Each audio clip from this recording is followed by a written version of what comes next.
तीसरा देखो, तुम लोगों को केस इन अपोजिशन पढ़ना है। जो जो इम्पॉर्टेंट तुम लोगों को सेंसेस जो है अक्सर बोर्ड की परीक्षा में आता है, उन्हीं सबको हम बता रहे हैं। जैसे केस इन अपोजिशन का प्रयोग करके, केस इन अपोजिशन जानते हो क्या होता है? ये सब पढ़े होगे पहले, कि जब एक संज्ञा के अर्थ को स्पष्ट करने के लिए हम किसी दूसरी संज्ञा का प्रयोग करते हैं तो केस इन अपोजिशन होता है।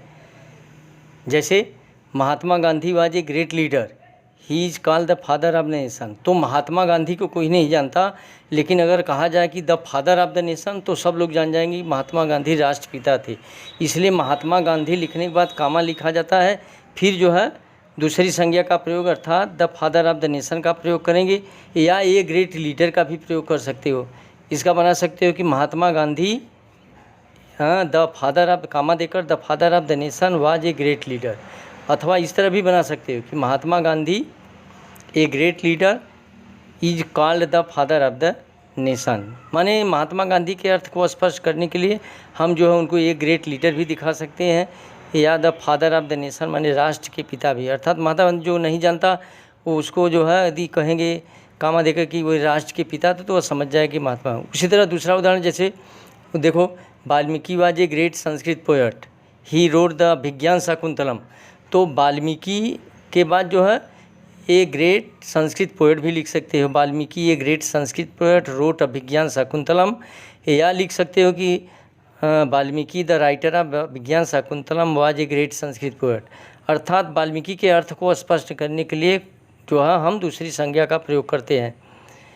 इस तरह जो है यह बहुत इंपॉर्टेंट है कि केस इन अपोजिशन का प्रयोग करके, कि एक संज्ञा के अर्थ को स्पष्ट करने के लिए हम दूसरी संज्ञा देखेंगे और उसको कामा लगाकर उसका प्रयोग करते हैं, फिर प्रयोग करने के बाद कामा दे करके जो है लिखते हैं। रूल्स 4 देखिए, ड्यू टू और इन स्पाइट ऑफ का प्रयोग करके, यह भी बहुत इंपॉर्टेंट है।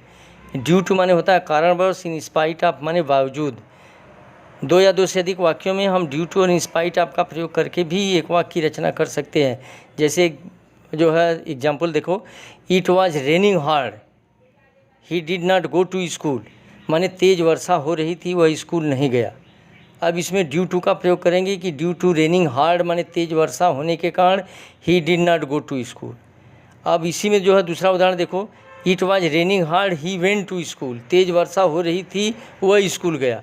अर्थात इसमें इन स्पाइट ऑफ का प्रयोग करेंगे। जैसे in spite of raining hard he went to school.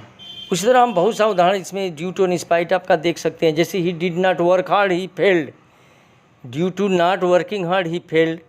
या he did not work hard he passed with first division, in spite of not working hard he passed with first division.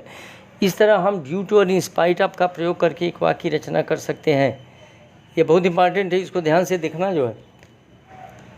आगे देखो, adverb या adverbial phrase का प्रयोग करके। Adverb जो है मुख्य रूप से यल वाई जोड़ करके जब हम बनाते हैं तो वही बोर्ड की परीक्षा में ज़्यादा आता है। जैसे he will pass, it is certain, माने वह पास हो जाएगा, यह निश्चित है। तो इसमें यल वाई जोड़ेंगे, सर्टेनली ही विल पास। यह यल वाई जोड़ करके बहुत बोर्ड की परीक्षा में आता है। जैसे he will come, it is no doubt, तो अनडाउटेडली ही विल कम। तो इस तरह यल वाई जोड़ करके हम एडवर्ब का प्रयोग बना करके जो है एक वाक्य रचना कर सकते हैं।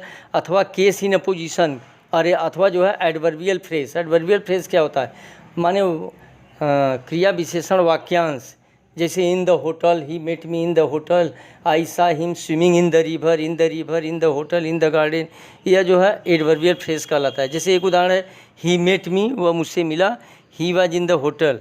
तो इसको हम बना सकते हैं, he met me in the hotel. अर्थात जो है adverbial phrase in the hotel है, इसको एक बार उसको जोड़ करके हम एक वाक्य की रचना कर सकते हैं।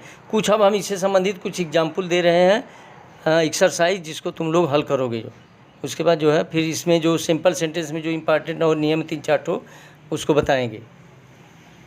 तो हम लोगों को जो है 6 एक्सरसाइज दिए हैं, उस एक्सरसाइज को ज़रा सॉल्व करना है। ये सब बहुत इंपॉर्टेंट है। इसी तरह के जो है प्रश्न जो है बोर्ड की परीक्षा में आते हैं।